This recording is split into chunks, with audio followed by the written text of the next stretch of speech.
Welcome to Extraterrestrial Reality. Today we're going to talk about some of the potential dark side of what this extraterrestrial presence might pose for the human race. We're going to get into that. Basically, I have an essay here that was written by someone who I've talked about before in the past. This is a person who's a retired electronics engineer who worked for a lot of different government agencies, including the CIA, DARPA, NASA, as well as several defense contractors in the past. This person's retired now, and I'm going to talk about that later on. He basically paints a very grim picture of what this extraterrestrial presence could mean to the human race, and we're going to get into that later. But before we do, I just want to touch on what I was talking about yesterday. In yesterday's podcast, of course, it was called It's Real, where I wanted to make it clear to a lot of people out there that don't lose sight of the reality of the situation. There is a presence on this planet. I believe it's an extraterrestrial presence, but it could be some non-human intelligence presence that was always here, whatever, right? But I just wanted to make that clear. And right before I started filming today, I received a comment on YouTube from, let me grab my glasses here, from Skin13SS916, who says, "Lots of laughs, bro. We know it's real. What got you fired up to make this video?" And I responded saying, "Every now and then I believe things need to be put into perspective." Yeah, they do need to be put into perspective every now and then. And also, on the off chance that maybe someone who doesn't even think about this topic at all might stumble upon that particular podcast, and maybe they'll start realizing, well, hey, maybe I've been living with my head up my butt all these years, and maybe there is something to this. Maybe I should look into this. Maybe this guy sounds serious, because guess what? It is serious. It's actually real, underlined real 1,000 times, like I stated yesterday. And there were some other comments I received. I want to just, some other reactions to this. I don't want to go through some of those comments. I received a comment from Reese Heiser, who says, "I love hearing you tell the truth. Thank you so very much for being a strong voice for all of us. I saw a silver disc with a slight dome on top around 9:30 a.m. on a clear, sunny summer afternoon back in 1992. I was driving. It came into view in front of me, up in the sky, within view through the windshield. It fluttered from side to side like an autumn leaf, then settled. Got a really good look at it, and it could hardly believe my eyes. Was by myself and said out loud, 'You gotta be kidding me.'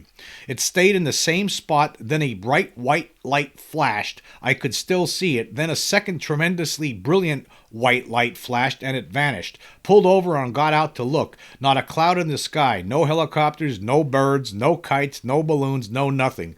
Again, this was 1992. No drones. I live in a rural area by a lake, and I've seen a lot more than ships." So there you go. There's somebody else out there, just another voice in the wind, somebody else who had an experience. Obviously, that thing doesn't sound like it could have been man-made. And here's another comment from Victoria Gonzalez.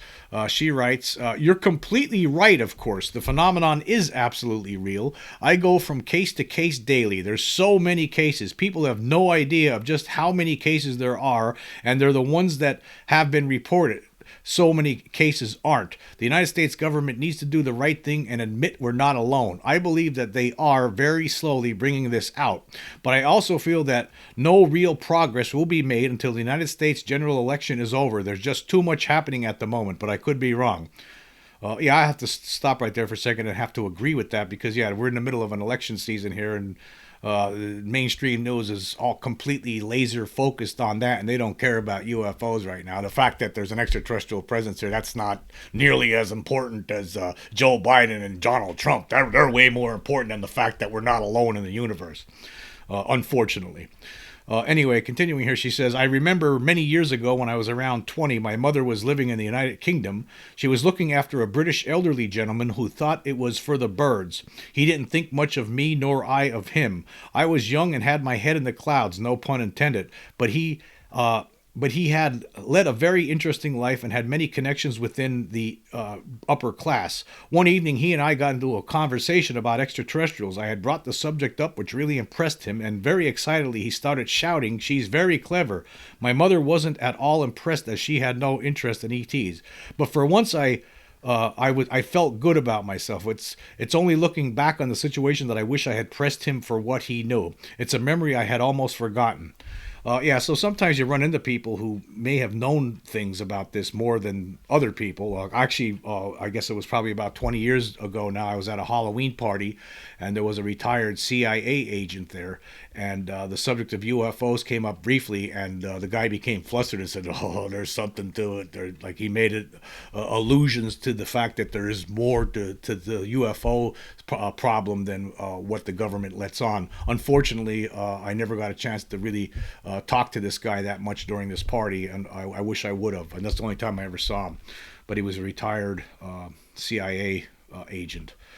But yeah, so that's where some people are pointing out the fact that there's a lot of other cases. A lot of people have been interested in this for a long time. They have their own experiences, and there's so many cases that people don't even know about. Most of the general public is just completely unaware of how many cases there are. I mean, anyone in the UFO community who really digs deep into this knows that it's beyond. It's innumerable. The amount of cases they're innumerable. One of the shows I like to watch on YouTube every Friday night, Preston Dennett on his YouTube channel. He always talks about all these cases. A lot of the times, a lot of these cases I never even heard of before. But this guy's been compiling them for decades, and he just there's just so many different reports, and you have to wonder how many people have never even talked about what they experienced publicly, or ever contacted MUFON or any sort of other UFO investigation unit and reported what they experienced. It's innumerable because there's something here. We're being gaslighted by our government officials who don't want to talk about it for whatever reason, and there's a lot of people in the world who are just completely ignorant because of this. Anyway, now scooting over to Spotify, there was some more comments I received here.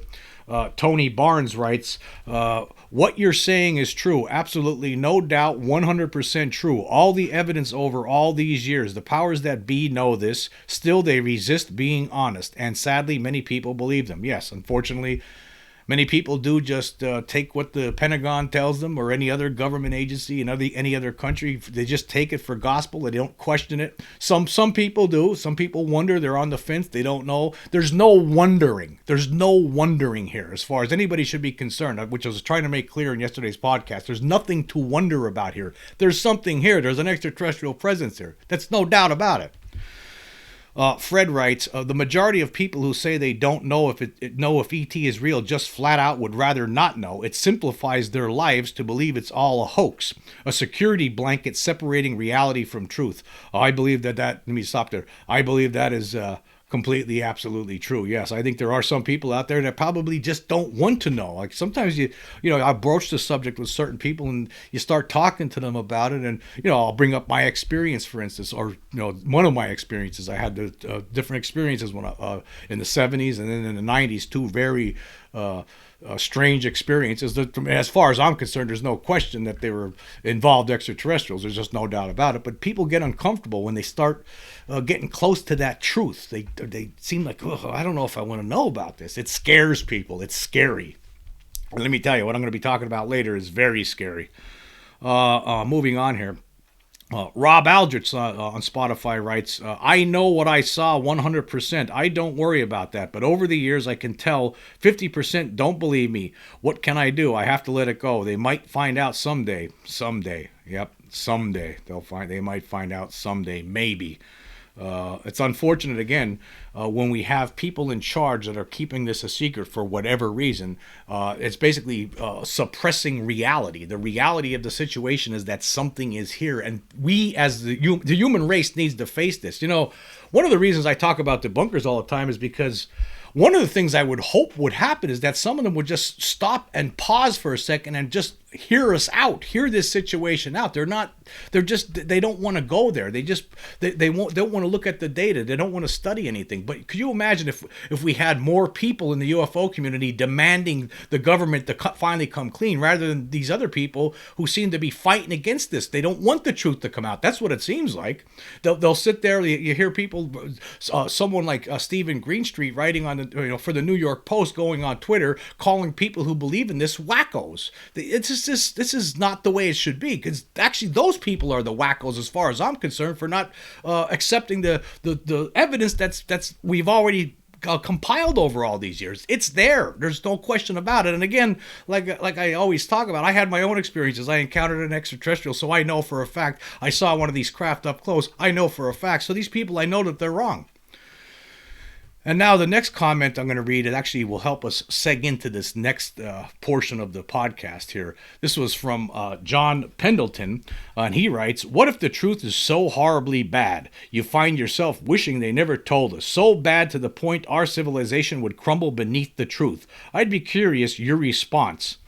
That's what we're going to talk about here. Now, before we get into this essay that I received, it doesn't matter to me. I mean, to me, the truth is the truth. I mean, I've already imagined a lot of bad things that could be going on with these visitors.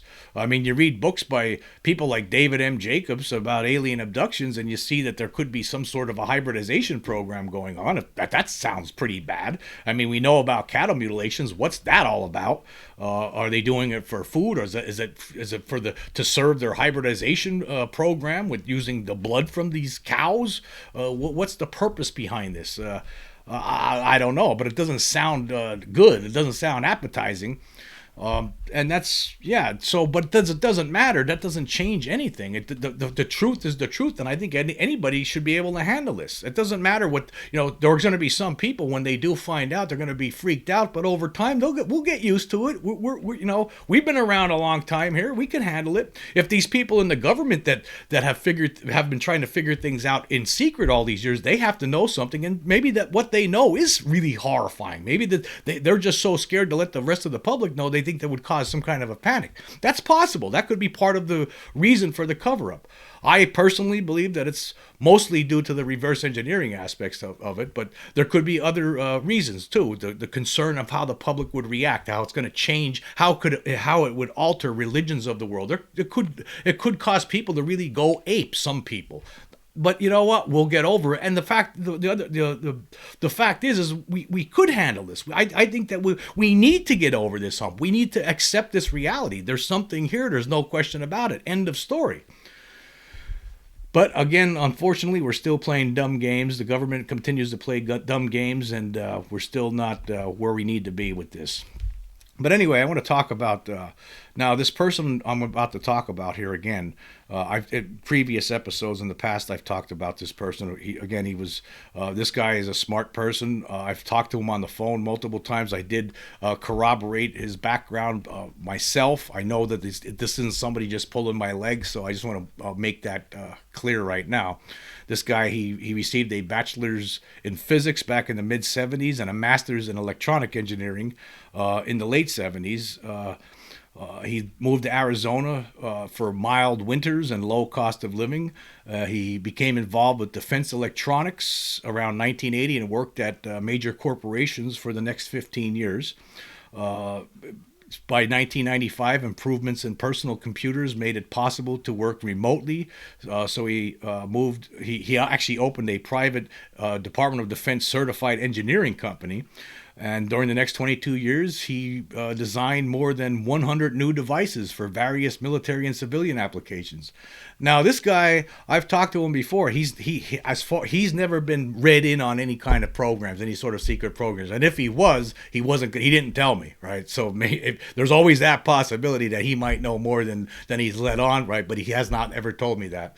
I don't think he was, but he did have an experience back in the late 1990s where he alleged that a praying mantis alien was at his house, and I'll mention that later on because I did talk about that before in previous podcasts. But some of the things that he's designed, he designed a a UHF communications amplifier in the space shuttle for NASA, a cryogenically super-cooled ultra-low noise receiver for the National Radio Astronomy Organization, a super-low frequency receiver for use in submarines for the United States Navy, a new generation motor control system for the Tomahawk cruise missile for Raytheon, the telemetry system in the Clementine II space probe for the Ballistic Missile Defense Organization, which is now the Missile Defense Agency. That's just some of the highlights of what this guy has done.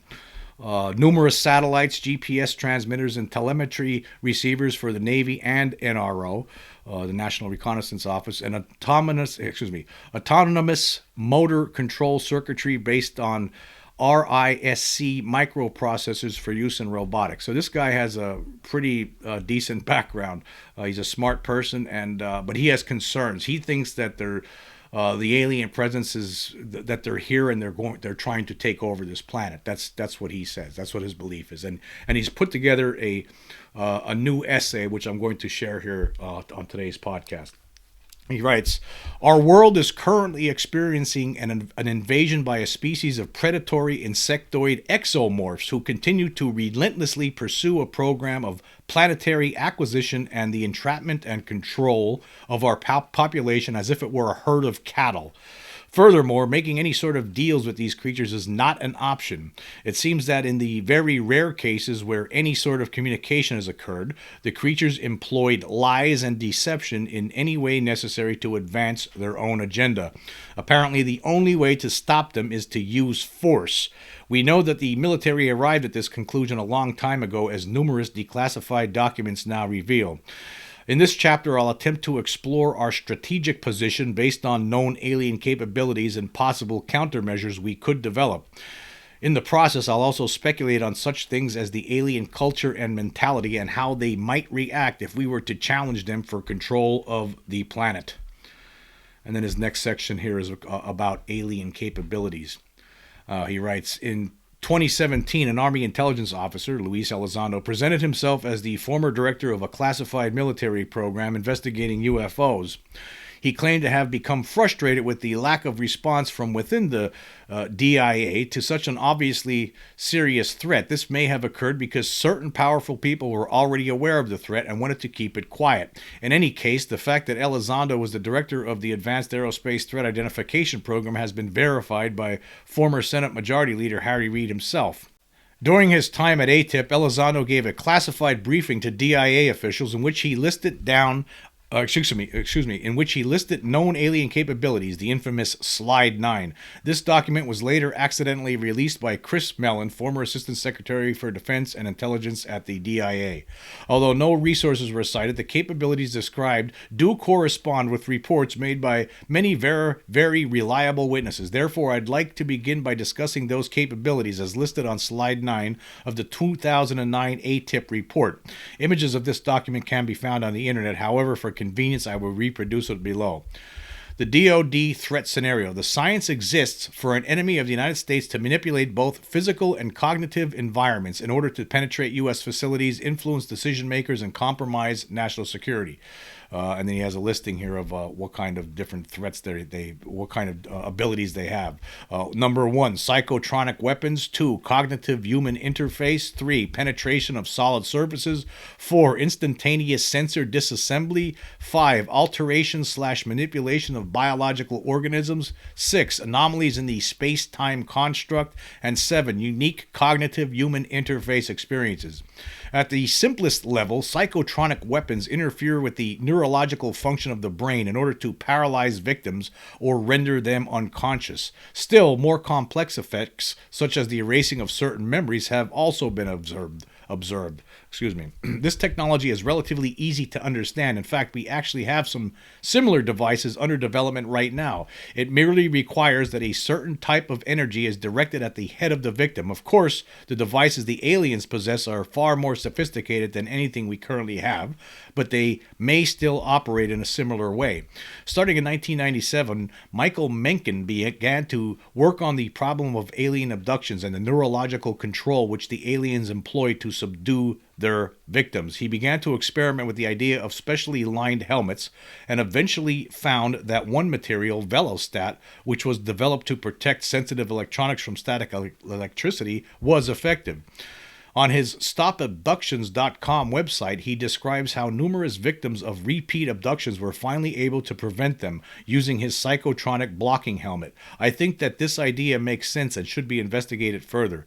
Let me just stop there. I did do a podcast about this guy, Michael Mencken. Yeah, he come up with this idea using Velostat as some sort of in the production of these helmets that you can make at your house for people who believe that they're getting abducted by aliens on a regular basis, and people who have used these helmets say that it helped prevent abductions. And it's interesting that Mencken, actually, he was somebody who worked with NASA, and he's telling people how to make helmets that prevents aliens from abducting you, from controlling your mind. Very interesting. Anyway, continuing, it says here, the second item, cognitive human interface, seems to refer to telepathic communication or manipulation, and it sounds similar to number 7.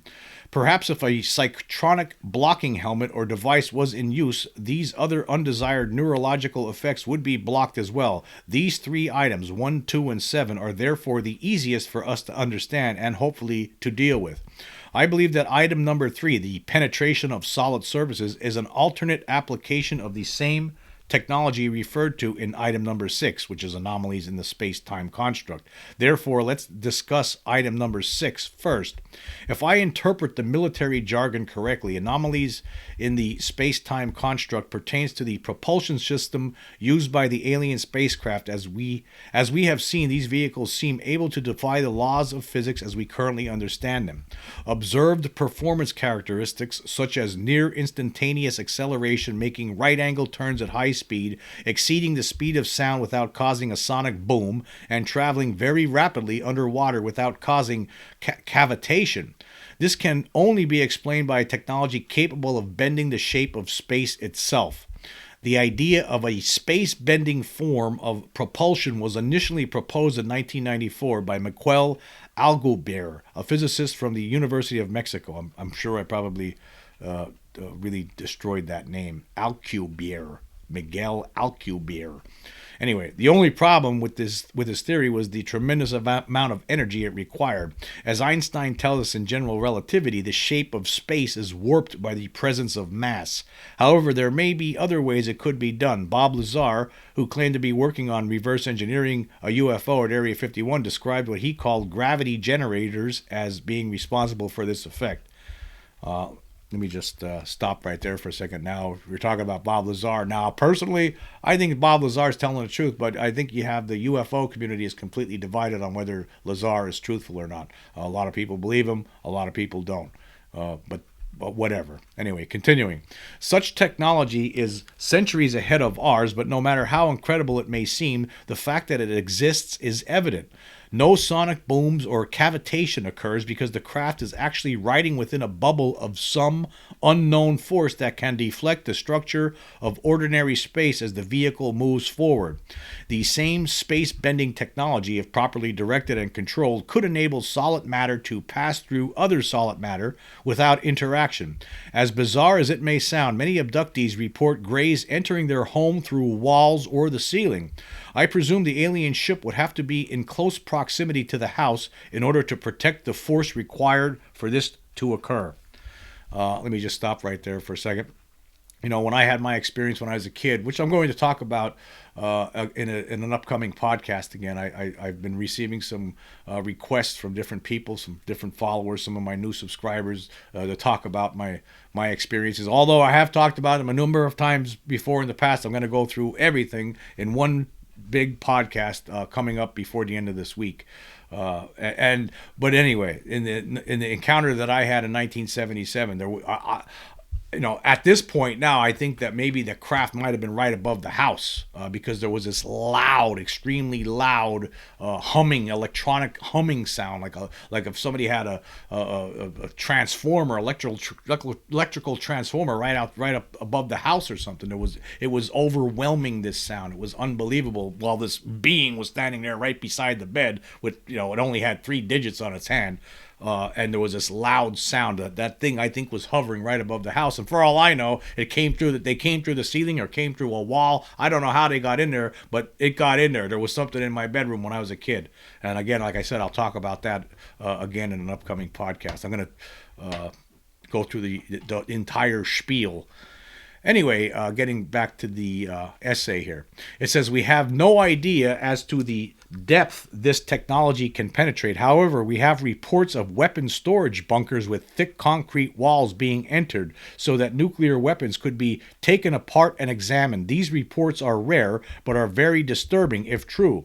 Item number 4, instantaneous sensor disassembly, seems to refer to jamming or disabling electronics.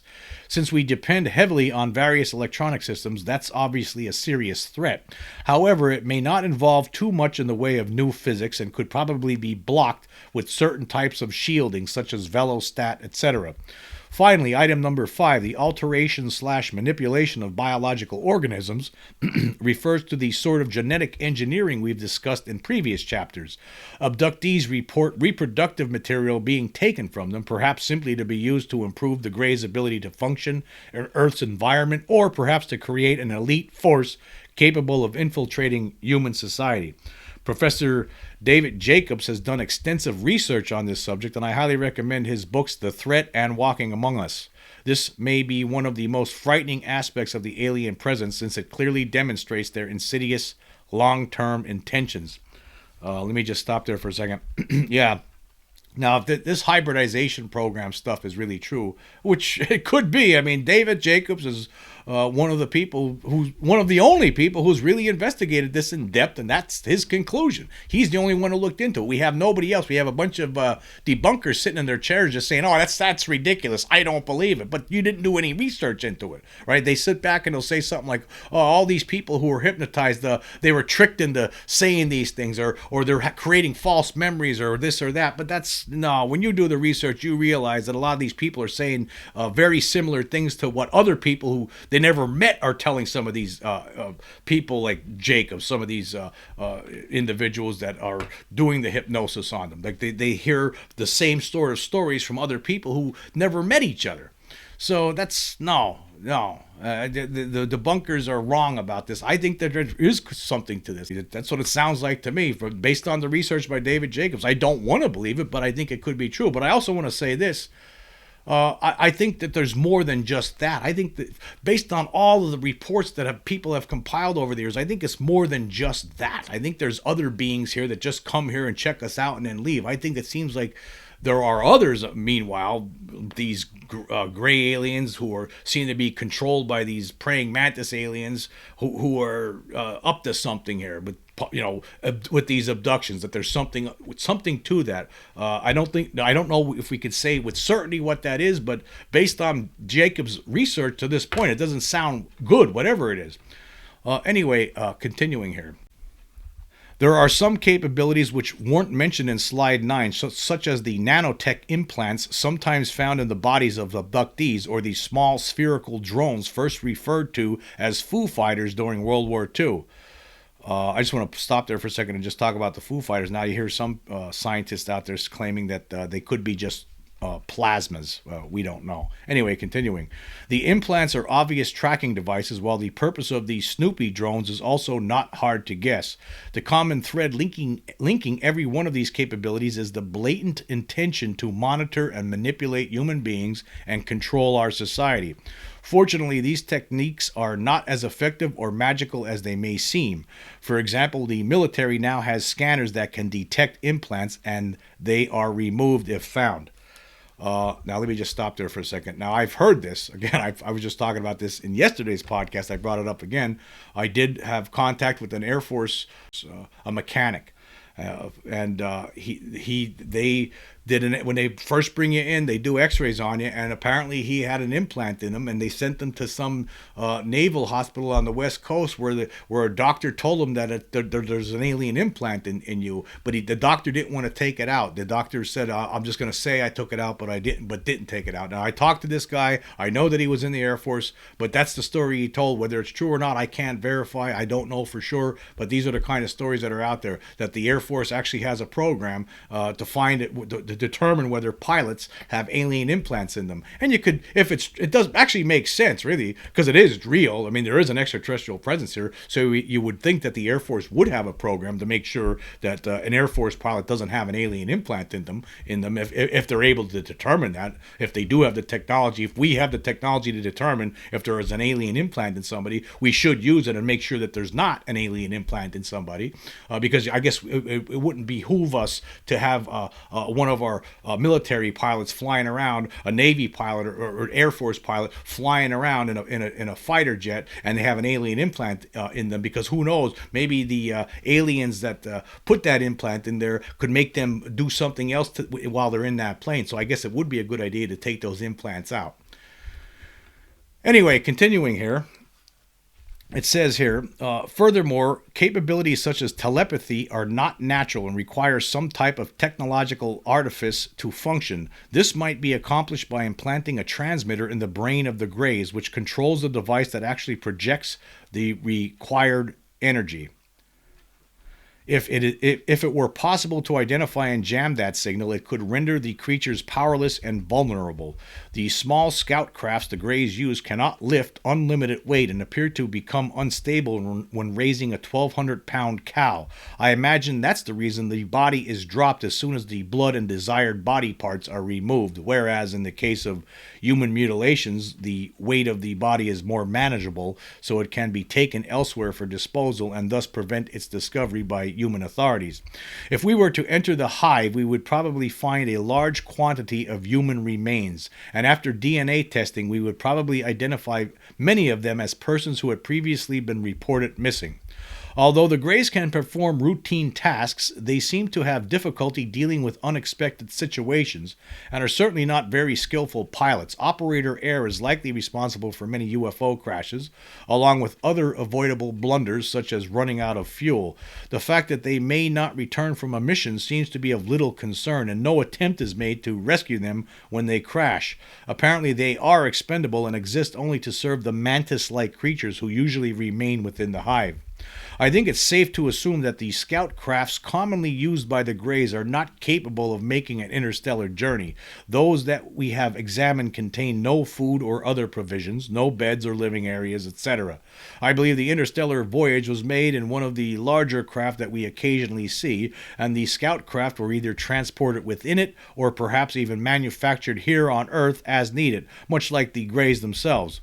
The structure of this insectoid culture is clearly oriented to conquest and expansion, but they seem to lack creativity and any greater vision for the future. Although they possess some very powerful technology, in many ways they continue to behave much like any other insect. This makes them somewhat predictable and perhaps not as intimidating as they might at first seem. Now, let me just stop there for a second. Now, all of this, of course, is pure speculation. I just want to point that out. And I'm not sure if I buy with all of this 100%. I just want to put that out there. This is just food for thought, but this is what this person, this retired electronics engineer, this retired government engineer, this is some of the conclusions he's reaching. Some of this, and I'm sure some of it's speculation even on his part. I'm sure he would agree with that. Anyway, continuing. It says, when you consider how far we've come since 1947, and he's talking about countermeasures here. When you consider how far we've come since 1947, our progress has been very impressive. In many ways, we seem to be advancing much more rapidly than the aliens. So although they may have been 1,000 years ahead of us in 1947, they are much less today. If this continues, we will eventually overtake them, which is probably why they make attempts to discourage us from further technological advancement. The aerial school encounter is one of the most thoroughly investigated incidents of this type. In 1994, a scout craft landed near a school in Zimbabwe, and several Greys emerged. Over 60 children observed this and stated that the Greys telepathically projected images of destruction being caused by our misuse of technology. This was apparently intended as a warning. Of course, technology is what gives them power over us, so it's clearly in their interest to discourage us from getting too much of our own. That's a pretty interesting point there.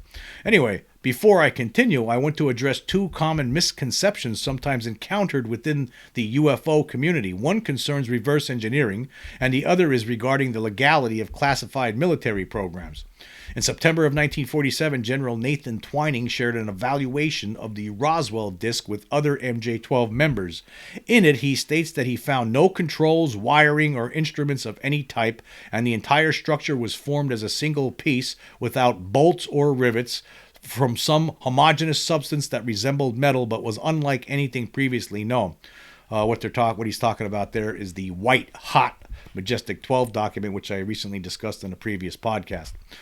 Most people claiming to be involved with subsequent attempts to reverse engineer this alien technology report little or no progress, and in fact, we've never observed anything in the possession of the military that was actually derived from any sort of alien technology. As I understand it, sometime during the 1960s, in order to alleviate public suspicions about the level of secrecy being accorded to the UFO issue, the CIA circulated disinformation to the effect that there was a top-secret reverse engineering program going on, and we were in a race with the Russians to obtain this advanced technology before they did. This had the effect of blending the UFO issue into the existing Cold War mentality and made acceptance of black programs seem both patriotic and reasonable. I'm not sure if I agree with this one. I don't know. I mean, it could be that the CIA is the one initially put out this kind of information, but I don't know that for a fact about the reverse engineering aspects. That they put this out deliberately to try to, scare the Russians and make it look like we're in a race with the Russians, and to have the effect of blending the UFO issue into the existing Cold War mentality. I don't know. Could be. I don't know. That's speculation there. Anyway, continuing, it says, you might think by now people would realize that nothing of value has ever come from any reverse engineering program, but the story continues to confuse investigators and buy time for those who want to keep the cover-up going. Consequently, the critical question of who these aliens are and what they're doing here remains hidden behind an impenetrable wall of secrecy and official silence. As frustrating as this may seem, it's a fact that there are many actions the military and civilian government undertakes which remain officially classified and unknown to the public. This became possible after the National Security Act of 1947 authorized compartmentalized special access programs. This new level of secrecy was immediately put to use by President Harry Truman, who issued the original executive order which created the Majestic 12 program. This program has grown and expanded over the years with the support of many of Truman's predecessors. The definition of a compartmentalized special access program can be found in U.S. Federal Law Title 10 U.S.C. 119. Basically, it provides for the creation of programs so secret that no one but the program insiders can ever have any knowledge of it. Such programs are normally initiated by the president and may be exempt from normal congressional oversight. The only caveat is that the current Gang of Eight must be kept informed. Exactly what these people must be told is unspecified, but once briefed on a classified program, they are forbidden from discussing it with anyone who's not also read in. Obviously, this leaves the military free to operate without much real oversight where special access programs are concerned. This doesn't mean that actions which violate the law can be taken. If some overly enthusiastic field agent crosses the line, he will likely be disciplined later. However, due to the classified nature of the situation, such discipline does not occur in public, and unfortunately, this tends to leave the victims feeling very unsatisfied and irate. The real problem would be if people in charge of the program started to give orders to commit criminal acts.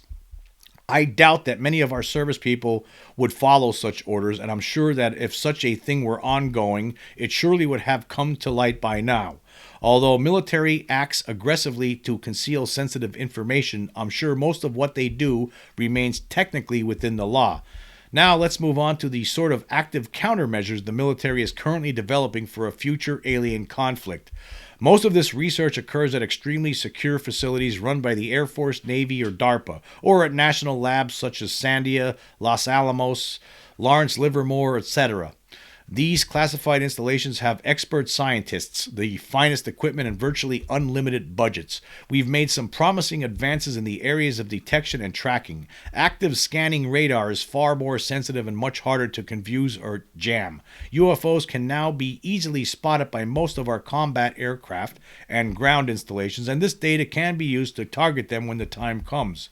FLIR, or thermal imaging cameras, are also providing a wealth of new information. In 2014, a Chilean Navy helicopter captured a FLIR video of a UFO which had been optically cloaked and saw it emit a large cloud of gas. We would never have known about this without the thermal imaging camera. The gas might be intended to terraform the environment, or it may involve a chemical pacification program. Let's not forget that in 1997, a large mothership passed directly over the city of Phoenix and was seen by thousands. In the interviews that followed, many people seemed strangely unalarmed by it, and some even said they got the feeling that the aliens were here to help us. Let me just stop there for a second. I saw a recent video on this, and there was one family who felt that when they saw this craft just floating up in the sky, this giant craft, they felt like they were being told through telepathy that this is just a demonstration. I thought that was very interesting. That was the first time I heard that story about the Phoenix Lights. Anyway, continuing here. Why would these aliens fly a large ship directly over a major city where it was sure to be seen? Considering the reactions of those who observed it, could this have been another sort of pacification experiment, perhaps based on psychotronic methods, which required a level of power that only a mothership could supply? Very interesting, I must say. Next, as I discussed in the autopsy, the physiology of greys, and presumably also the mantis, is insectoid in nature with copper-based blood. DARPA has made great progress in the area of hyper-deadly neurotoxins, and I'm sure some form of it has been developed which would be deadly to aliens but relatively safe for humans and other animals with iron-based blood. There are many ways this weapon can be used. It would be ideal for simple surface contact traps, where all a gray has to do is touch some surface and death would be very rapid. Abduction expert and self-styled alien hunter Daryl Sims claims to have found numerous handprints of greys at the scene of abductions. These are visible under UV light due to the sort of chemicals greys excrete through their skin. Delivery of toxins by darts, small drones, or other automated means are all possible. DARPA has developed small hummingbird drones that can quickly attack targets and inject them with a lethal dose of neurotoxin, and some of the larger robots have small poison darts they can fire. These toxins are so deadly that even a small amount, if released inside the hive, could completely wipe it out. As to robotics, there's been a tremendous amount of progress in that area as well. If you search YouTube for DARPA robot, you'll find quite a few videos. In older ones, the robots seem somewhat clumsy and unimpressive, but more recent videos show significant improvements. When you consider that robots aren't affected by harmful chemical or biological agents, can operate around the clock, and are much physically stronger and faster than humans, it's clear that they would make ideal soldiers. With advances in their processors and programming, robots will be able to act autonomously and with excellent judgment and skills. Assuming they were able to tie into some higher level AI resources, they could be amazingly adaptable and effective on any sort of task or mission. Artificial intelligence itself is yet another area with almost unlimited possibilities. At the very least, if it helps us to solve complex problems more rapidly, it will enable our entire civilization to advance more quickly. I personally think that robots and AI will turn out to be one of the most powerful of all mankind's great technological creations. The possibility also exists to empower human beings with certain enhanced capabilities. DARPA has already developed a microchip that can be implanted in the brain, which enables all sorts of information transfers to occur, including interfacing directly with robots and AI. This may be the next logical step in the evolution of the human race itself. Finally, you'll be glad to know that tremendous advances have been made in the area of directed energy weapons. The power of current models is hundreds of times greater than those of just a few years ago. I believe this technology could soon be ready to provide a much better form of air defense than intercepting targets with kinetic missiles. I predict that the military will propose constructing a series of laser cannons, which may be of a fixed type or transported on mobile platforms. This will probably be presented as defense against the Russians or Chinese to forestall public awareness of its true purpose. If approved, such a plan would take years to complete, but it may ultimately play a role in securing our airspace.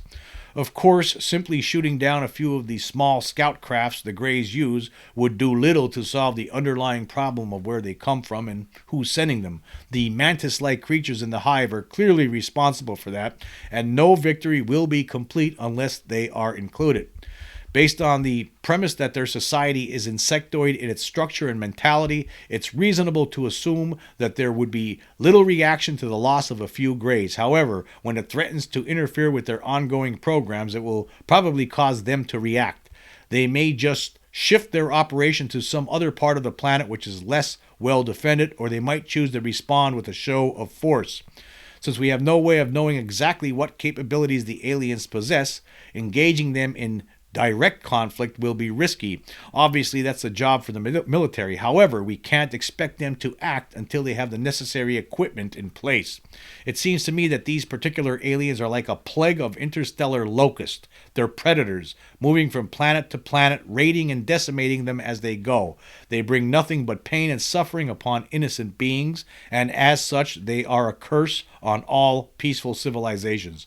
If we are to one day take our place as members of the advanced peoples of this galaxy, we will first have to rid ourselves of these hateful parasites, and in the process we will also have to grow and evolve in some very new and challenging ways. Okay. Now, again, this is just one person's opinion, and it's not the opinion of this podcast. This is I'm reading a statement here from somebody who has a certain kind of view. I know there's a lot of people out there in the UFO community who think that these beings could all be friendly and they're nice and they're here to help us. And then there's some people who say otherwise, and maybe that's the reason for the cover-up. I don't know. Here's all I do know, right? I could tell you this. There's something here. What they're up to, I don't know. But they're here. They're doing something. This could be this explanation here, and what we need to do might be a reality here. I don't know. They seem like for some people are terrified by these beings. They don't want to be abducted. So you have that, and then you have some people who say they have a good time when they're hanging out with them. Are they just putting that in their heads? Are they manipulating people? I mean, you would have to think that if something is so advanced that they're so advanced that they're able to come to this planet from someplace else out in the universe. I mean, we're not even close to that yet. We're not even we haven't traveled. No human yet, other than the moon, right, has gone to another planet yet in this solar system. These things, for all we know, could be coming from another galaxy. We have no idea how advanced they are. I think in my mind, I think there's multiple kinds of alien beings coming here, but there could be a portion of them, some race that is just trying to take over, make this planet their own, and they're doing it through this hybridization program somehow. And one of the reasons that the government's keeping this quiet is because they know about it, and they're trying to come up with a means to combat this. That could be possible.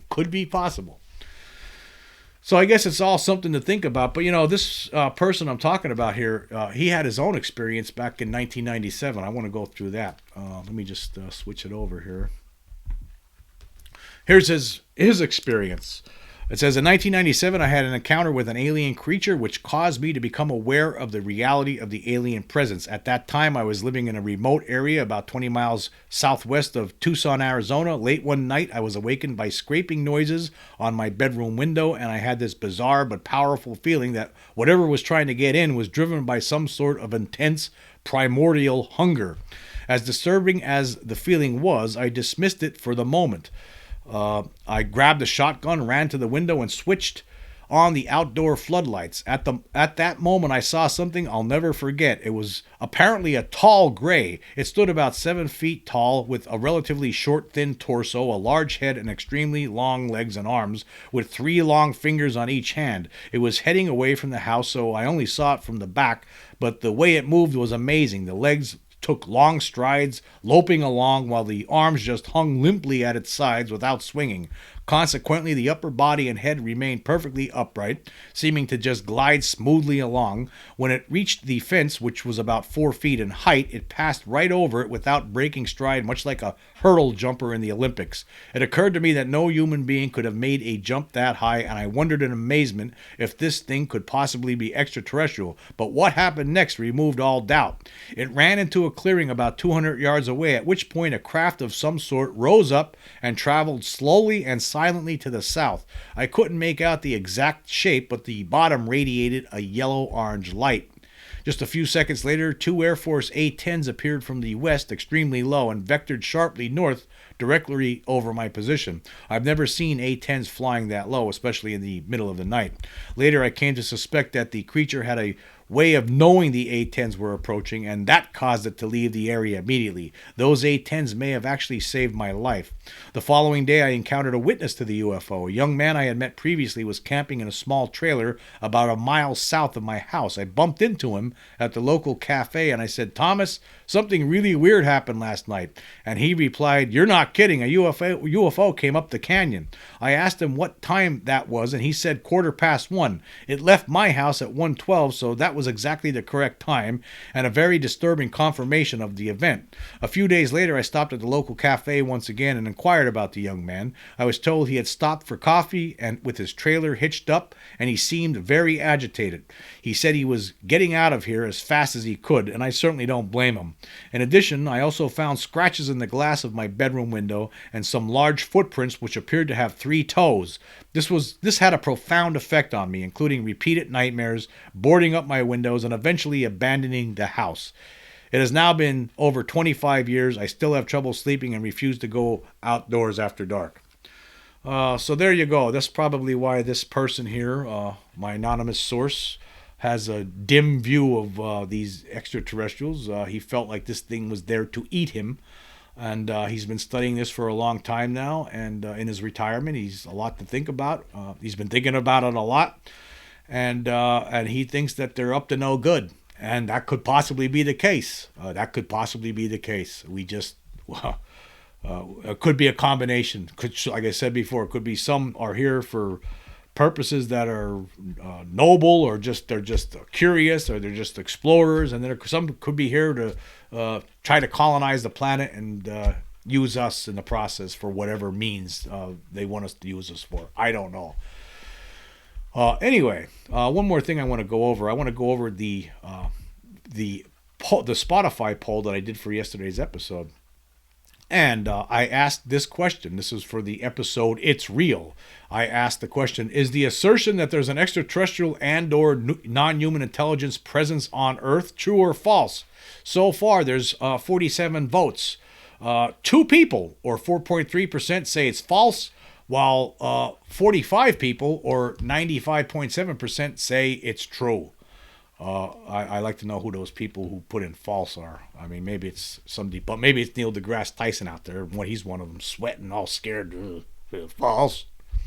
I don't know. I'm just kidding. But yeah, it's true. It's true. Just those people put in false. They're just people. Either they're joking with me, right, or it's people who are debunkers and they just don't want to accept it, and for whatever reason they just put in no. Because they want to say it's false. That's where they are with this. They want to toe the government line. Maybe it's a couple of people in the Pentagon that are saying, let's see if we can get a couple of our own in there to say false. Yeah, maybe that's what it is. But it's true. So if you're out there and you don't believe in this stuff, well, I'm sorry for you, because it is real. It's absolutely 100% real. As for the essay that we just went through, I don't know what to say about it. I think it's possible. Anything's possible. Because unfortunately, all we can do is speculate because we don't have any answers from our government. And there's another thing I want to bring up here. That's, you hear some people, like I heard Lou Elizondo say this in the past, that there's concerns about how is the phenomenon going to react when disclosure happens. Well, as far as I'm concerned, there's a lot of us here who already know it. We already know what's going on. So what does it matter? I don't think anything's going to happen. The same that we're dealing with here. hear. I don't think disclosure is going to change a thing because there's a lot of us on this planet who already know what's going on, including people who are studying this secretly for the government. Some of these aliens know that we know. They have to, right? They have to. So telling the rest of the world shouldn't change anything. I don't think we need to worry about it. And you know what? Who cares? Bring it on. It's time to move over the hump. I want to know more about these creatures. I want to know what the government knows. I'm tired of the cover-up. I'm tired of this nonsense. And if it's what's like what David Jacobs has described, that there's these praying mantises that are planning to take over the world, okay. So there's praying mantises from outer space trying to take over the world. Let's hear all about it. I want to know about it. I don't think it's going to affect, it's going to change anything all of a sudden. Like all of a sudden they're going to show up and enforce with a whole bunch of spaceships. Oh, now that you know, we're going to destroy you all. It's not going to be like Independence Day or anything like that, what people might make you think. That's all nonsense. Let's hear all about it. The more people trying to figure out what's going on with this phenomenon, the more scientists that are involved, the better. Not just whatever the few that they have working on it for all these years. That can't be enough. It could never be enough. The whole world needs to know about this already. I know about it, and there's tens of thousands, millions of other people across the world who know about it for sure, for certain, that it's true, that it's real. It's time to know the rest. What does the government know? Let's bring it on. Let's hear it. We want to hear it. We're sick of this cover-up. We're sick of being gaslighted. Not everybody out there is stupid, right? Not like these debunkers, right? Not everybody's dumb. So let's hear it. Stop lying about it. Let's hear the truth already. We're sick of it. Anyway, I want to say thank you all for joining me. Until next time.